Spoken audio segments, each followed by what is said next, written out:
grand Moussa Cissé bi nga xam ne ni moom moo waral lépp ñun ñu ñëw bokk ci sa njaboot yow nga bokk ci njabootam David bi bokk ci ak ñeneen même Biram bi fi toogoon la fa passé donc ci njaboot gi la bokk donc gis nga li nga xam ne loolu la Jean Mendes formé tey li mu jot a liggéey ci Sénégal macha allah et chapeau à toute la population de Colobane bi nga xam ne fi mu ne nii ñu bëri ñu ngi ñuy seetaan ñu war a dem tey ci ñu li nga xam moo di huitième de finale Sénégal war a jongante ak Soudan feuille de match bi génn Abdoulaye Seck soo ma ko mënee tegtal gis nga mi ngi noonu 11 de départ bu équipe nationale du Sénégal bi nga xam ne war na dajeek li nga xam moo di Soudan à partir de 16h dans 45 minutes disons Edouard Mendy moom mooy nekkaat comme d'habitude ci li nga xam moo di camp yi il y aura aussi dans l'axe central du Sénégal puisque Koulibaly dafa am suspension après carton rouge bi nga xam ne am na ko la fa passé Moussa Niakhaté qui fait son retour ak Abdoulaye Seck bi nga xam ne moo defoon son entrée ba dugaloon na sax le but du Sénégal il y aura Ismaïla Jacobs aussi qui fera son retour ci côté gauche bu équipe nationale bu Sénégal et Krépin Diatta bi nga xam ne à chaque fois mi ngi monter en puissance mi ngi maintenir li nga xam moo di côté boobu au niveau du milieu de terrain on aura Idrissa Gana Gueye ak ki nga xam moo di Pape Gueye et Habib Diarra qui a fait une très belle entrée la fois passée et au niveau de l'attaque du Sénégal Ismaïla Sarr qui fait son retour ci côté droit bi il y aura aussi Sadio Mané comme d'habitude à gauche et Nicolas Jackson qui fait son beaucoup de retours David pour ce match contre le Soudan.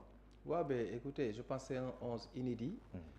Nous tous on est roulés dans la farine parce que moi j'attendais pas certains jours en tout cas démarrer le match à commencer par Ismaïla Sarr. Voilà, donc Jackson aussi on ne l'attendait pas par rapport à le 11 de départ. Mais je pense que tout compte fait, ça reste quand même un bon classement, un bon 11 pour l'équipe du Sénégal. Comme j'ai l'habitude de dire, c'est pas des remplaçants, ce sont des pendants. C'est-à-dire que chacun peut prendre la place de l'autre. Et beneen bi aussi mooy c'est un match ba nga xam ne c'est hyper important où tu as besoin de tout le monde.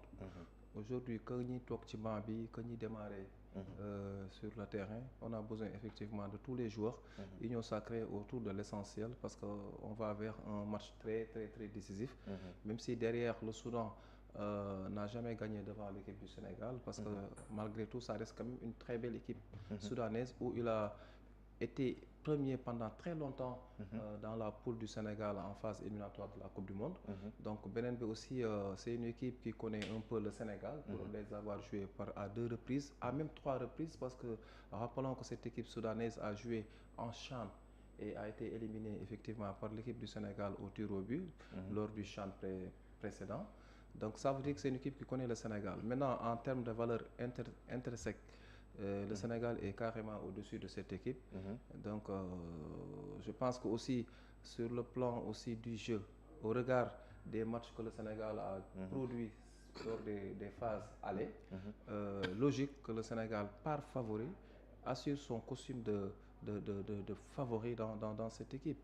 Parce qu'il n'y a pas de miracle, sauf que le Sénégal peut-être doit mettre le bleu de chef ce soir pour se débarrasser de cette équipe soudanaise très tôt parce que tamit soudanais quoi qu'on puisse dire ils se sont qualifiés c'est une qualification historique ils n'ont plus rien à perdre dans ce match donc c'est une équipe sur le plan comptable n'a marqué qu'un seul but c'était face à la RD c'était face à la République non de la Guinée équatoriale et c'est un but marqué contre son camp. Ça veut dire que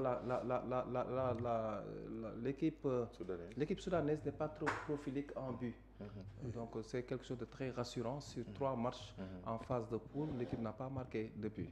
Donc il a concédé autant qu'il a marqué. Maintenant c'est un autre cas de figure, les époques ne sont pas les mêmes. C'est un match couperé comme on dit, gagner ou périr.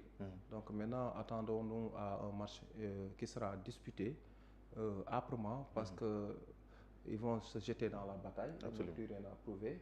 Donc ils ont envie aussi de renouer avec en tout cas le peuple soudanais qui sont actuellement en guerre. Donc ça permet aujourd'hui peut-être avec une victoire, on ne souhaite pas les Soudanais de pouvoir de se réconcilier avec en tout cas le peuple. Maintenant moi côté sénégalais je pense que à part le départ de Ismaïla Sarr que j'attendais plus Ibrahima Mbaye dans ce 11 et du côté gauche aussi avec Ismaïla Jacob je pense que le rendu de El Hadj Malick face au Bénin a été meilleur que les 2 dernières sorties de Jacobs. Maintenant on va essayer de confirmer. Essayons de voir. Voilà, attendons de voir qu'est-ce que ça va donner et surtout en termes de but, essayer de rassurer très tôt, parce que le bémol de cette équipe du Sénégal, c'est effectivement, on se procure pas mal d'occasions, mais on a souvent tendance à les rater très tôt. Et ces genres de matchs, il faut marquer très tôt pour se mettre à l'abri et jouer tranquillement le match. Tranquillement le match. Abdou Gueye, bu fekkee ni waa Tanger yegg seeguñu Abdoulaye ma bàyyi Abdou Gueye aussi voilà ils sont là maa ngi ñëwaat ci Abdou Gueye Mbengue ginnaaw bi ñu jëlee ji waa Tanger Ousmane Dicko j'espère que yaa ngi ñuy dégg bu fekkee yaa ngi ñuy dégg ñu ngi lay nuyu baax a baax di la masawu ci seddaay bi nga xam ne mi ngi dal ci sa ndel bi boobu ba léegi waaw Ousmane c'est comment là-bas seddaay bi tey dafa gën a yokk ak taw bi aussi tamit ambiance bi am ci alentour stade bi naka la demee ba léegi Sénégalais yi ngi continuer di ñëw parce que gis naa ñu bëree ba dañ doon xaar Sénégal qualifié li nga xam mooy huitième de finale pour ñu ñëw naka la ambiance bi demee ci biti. Baara maa lay fay di waa Baara.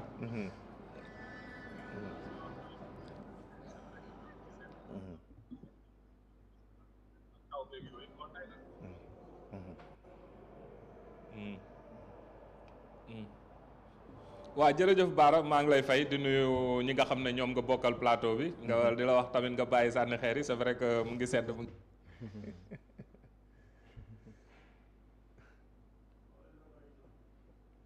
waaw ñoom dañu am problème de connexion moo tax muy dem di ñëw nii. Et puis ça pleut waaw effectivement ak taw bi je pense que. ay quelques taw ak yooyu noonu ba ni may wax ak yow nii sax mu ngi commencé un peu di taw. donc par intermittence lay tawee tuuti donc loolu moo tax sax xëy na ba. ambiance bi booy xool aux abords du stade xëy na c'est pas le grand rush mais dañuy ñëw ku ñëw rek da ngay profité dugg donc ni ñu doon defee ambiance bu métti boobu xëy na amut mais affluence bi quand même mu ngi am parce que dañuy ñëw rek dugg quoi. donc rassemblement yi doon faral di am ak xumbaay yi doon gars yi di def comme lu ci mel ni 12e gaynde ale Casa ak yu mel noonu. taw bi moo leen ko xaw a empêché un peu mais ñu ngi ci biir. commencé di dugg ndànk-ndànk joueurs yi aussi ñu ngi dugg nañ échauffement revenir nga un peu ci classement bi xam naa am ngeen ko donc loolu daal lañ mën a jàpp fi mu toll nii ci li nga wax ne ci côté ambiance mën nga ñëwaat ci classement bi aussi mën nga ñëwaat ci classement bi beaucoup de retour ci 11 de départ bi tey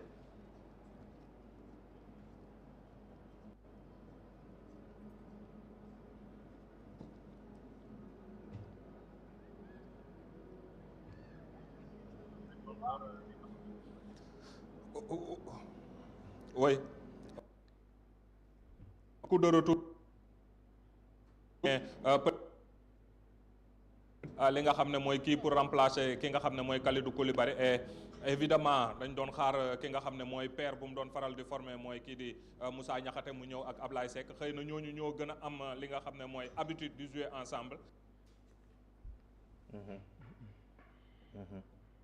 bi nga xam ne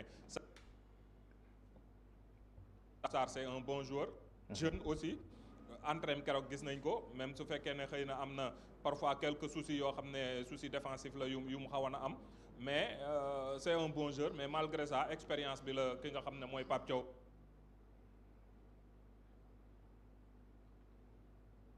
nga xam ne mooy côté bi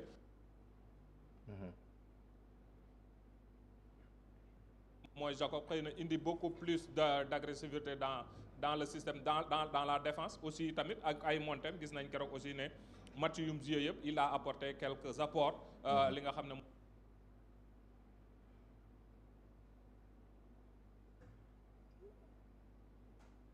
waaw parfois ça fa la ñuy pêcher donc ci milieu bi tamit gis nga recomposition bu ñu fa def xëy na c'est un peu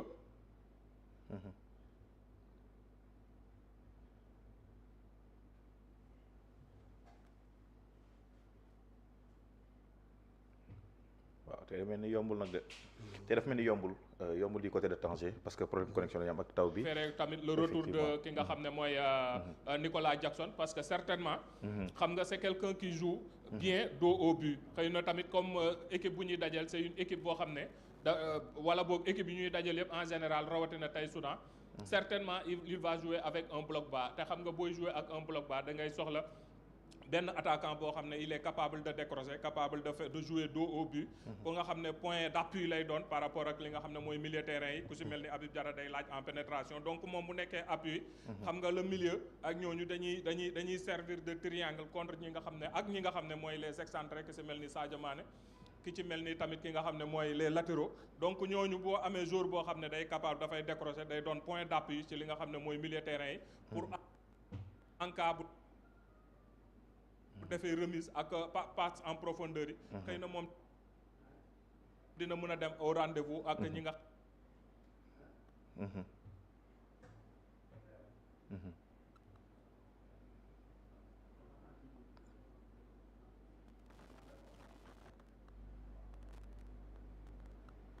xam ne mooy les milieux terrain capables de projeter vers l'avant dinañ mën a dem donc en plus de ça xëy na tam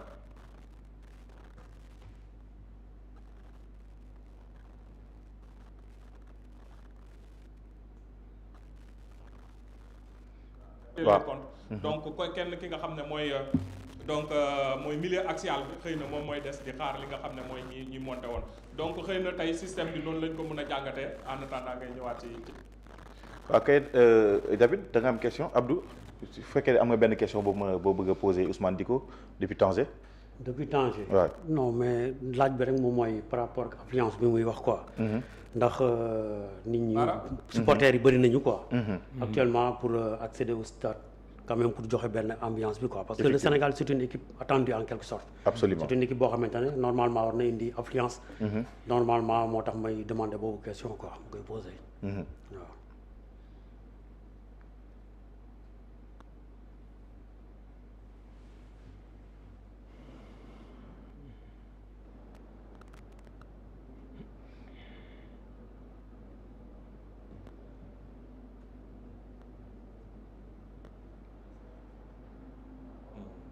waaw tey nag dafa xaw a tey moom neexul connexion bi moo xaw a metti foofu noonu mais ñu ngi def le maximum possible pour mën ñu kii dinañ leen jëlaat peut-être fii ak ci biir match bi Abdoulaye Seck ñu continuer ak ki nga xam moo di Abdou Guèye Mbengue maa ngi doon wax par rapport waaw allez-y yoo xam ne danañ ko doon faral di gis donc dañuy ñëw rek dugg mais quand même luñ mun a jàpp mooy mun nañoo bëri si biir parce que xam nga fii stade bi comme ni ñu koy gisee porte bi te mobilité bi dafa yomb dugg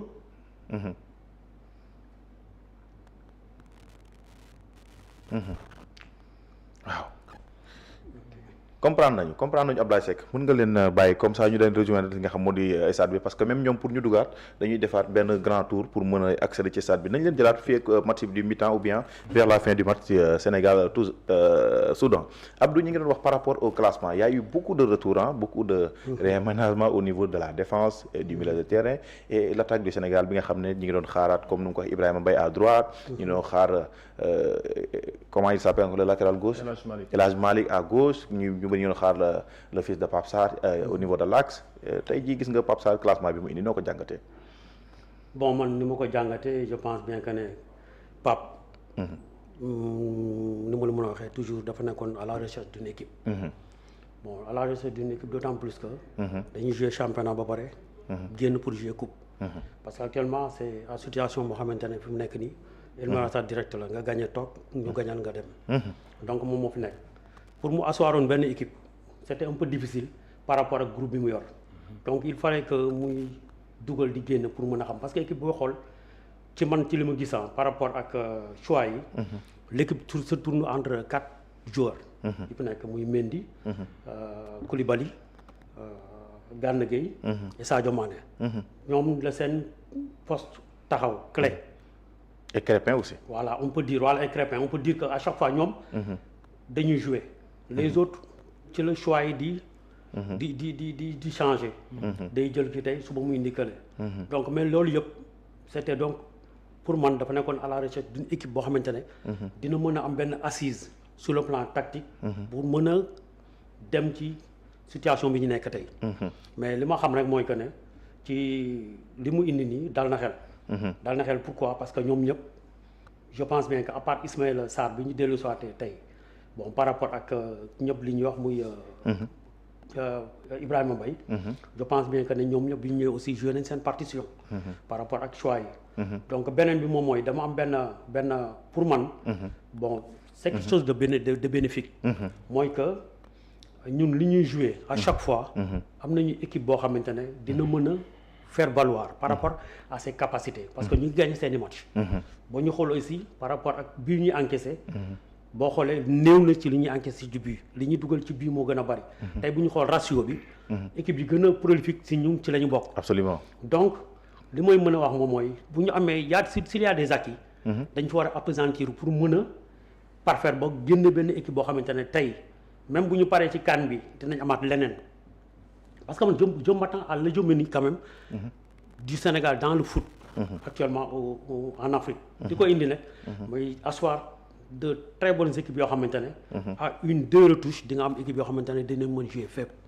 nii dal na xel bon d'autant plus que mu ngi def ay remplacement yi tamit saa bu ñëwee les gens se disent en deuxième mi-temps toujours bu ñu jouer 25 minutes à voire 30 minutes équipe bi ci lay commencer di gagner ay match am waaw donc c'est un acquis absolument donc remplacement yooyu dañ koy nangu du forcément que le joueur dafa war a ñëw titulaire à la place d'un autre non c'est pas ça kon dama yaakaar ni dafay compter ci remplaçant yi seen entrée yi moo tax mu préféré bàyyiwaat ñu bëree bëri ci banc bi ko mel ni Ibrahima Mbaye et consort ça c'est vrai on a un bon banc loolu dafa acquis la par rapport ak tournoi nga am ay joueurs yoo xamante ne boo geesoo rek soo récupérer def benn changement day def effet waaw donc loolu c'est des choses yoo xamante ne ñun au niveau du Sénégal am nañ ko c'est des acquis nag nañ ci taxaw bu nga xamante ne dinañ mën a li ñu soxla ñun dinañ ko mën a am incha allah dinañ ko mën a am incha allah mais lii dal na xel au niveau de l'attaque aussi tamit le retour d'Ismaïla Jackson c'est bon je te dis man bokk en tant que technicien lui c'est un technicien il sait le joueur il peut pas être tout le temps à 100%.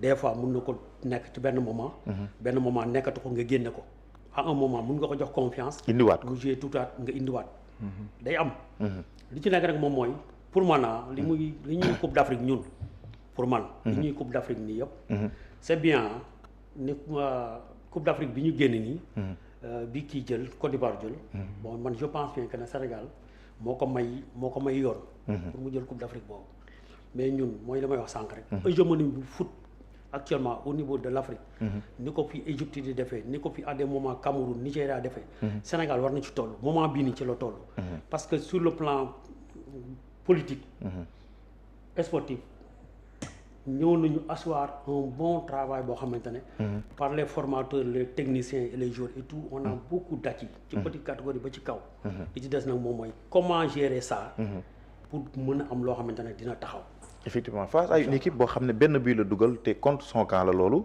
donc est-ce que tamit les 3 milieux de terrain de l'équipe nationale du Sénégal jaroon na ko ci match bi et aussi tamit Ismaïla Jacobs bu ñuy xool défensivement moo gën a wàcc ki nga xam moo di El Hadj Malick bu ñuy xool élément est plus offensif que lui est-ce que tamit son absence tamit dina def impact ci équipe nationale bu Sénégal avec Jackson bi nga xam ne nii match bi passé footballul Habib Diallo moo joué def un bon match surtout avec un but.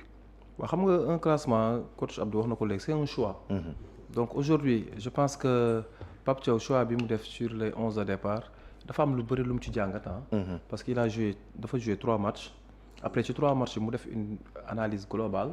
mu xool lan mooy consolider les acquis déjà. Abdou wax na ko léegi y a eu des acquis ci 3 matchs yi ñu génni. moom mooy def une analyse globale avec effectivement ses conseillers et tout. parce que ñun nekkuñu Tanger. On n'est pas au quotidien avec les joueurs. Mais moom tey aujourd'hui su joxee 11 bi c'est parce que entraîneur yi kenn gënu leen bëgg a gagner Absolument. Donc voilà donc je pense que c'est un 11 idéal pour lui. En plus beneen bi mooy. Un match de football ne se gagne pas juste si 45 premières minutes. Un match ça se joue jusqu'à la 90e voire même le temps additionnel. Tey aujourd'hui on le souhaite pas on peut aller jusqu'au tir au but face au Soudan. Ah yeah. Parce que le football tamit dafa am ay réalité. C'est vrai que sur la valeur des équipes on a rien à voir il y a rien à voir entre les deux équipes en termes de valeur. Mais football aussi dafa am ay réalité. Les réalités c'est quoi mooy l'imprévision du résultat c'est ça qui fait son charme parfois. Donc le football aussi dafa am ay surprises. Donc pour parer à tout ça il a joué sur l'expérience parce que tey soo xoolee retour Ismaïla bi c'est par rapport ak expérience am il a l'habitude de jouer ces genres de matchs dans des compétitions. Ismaïla mine de rien a joué 5 CAN tey à part Sadio ak Koulibaly. Ismaïla moo ëpp ak Gana Gueye. Autant pour moi Sadio ak Gana Gueye. Ismaïla moo fi am 5 CAN, Edouard Mendy ainsi de suite. Donc c'est un joueur très expérimenté. si niveau bii ñu toll nii. Ibrahima Mbaye c'est un très bon joueur. Mais comme musul jouer en tout cas niveau bu toll nii ci compétition africaine parce que mi ngi doog a découvrir la CAN. Mais yoon la nga denc ko tuuti bàyyi les joueurs les plus expérimentés ñoom ñu ñëw démarrer.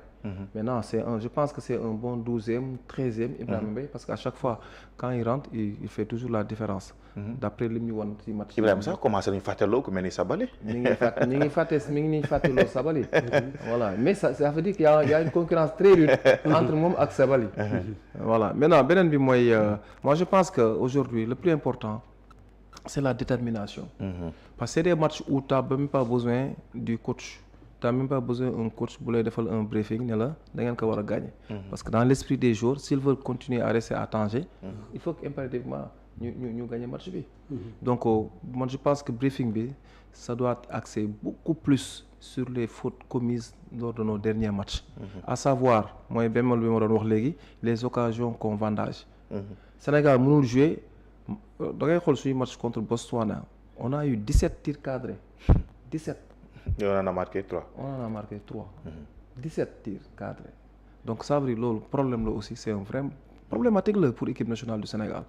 Donc le retour de Jackson aussi tey am na lu bëri encore lu mu war a indiwaat ci équipe bi tey Jackson pour man c'est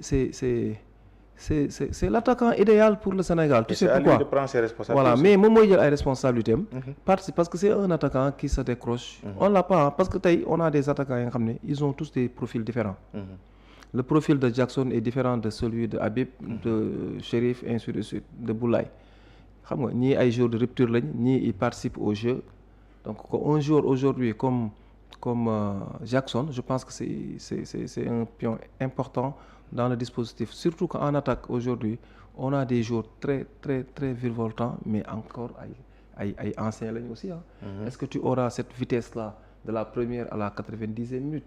Parce que ñu ñëpp xam nañ Sadio aussi ce n'est plus le Sadio de 2019 ni de 2018. Il joue sur des bribes, sur des séquences. Parce que ñu ngi commencé jël âge aussi il faut le reconnaître. Football tamit dafa am ay période yoo nga xam ni intensité boobu ngay am à un certain âge mënatoo ko amaat. Voilà donc aujourd'hui Jackson su ñëwee jege leen tourner autour d'eux de participer au jeu de l'intérieur parce que tu as mis 3 milieux de terrain relativement très défensifs même si derrière Habib Diarra se projette. Mais en réalité c'est un milieu de terrain défensif. Pape Gueye aussi avec son système de box to box mën na apporter quelque chose à l'équipe.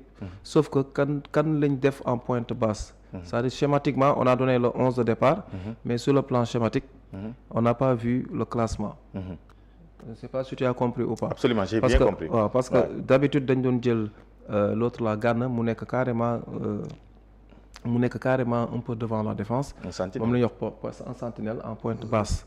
Après tu fais avancer Pape Gueye ak Diarra. Je pense que sur le plan de schématiquement je pense que noonu la ñuy jouer xëy na quoi. Pour amener beaucoup plus de densité. Parce que l'équipe du Sénégal c'est une équipe dominante moom la ñuy wax.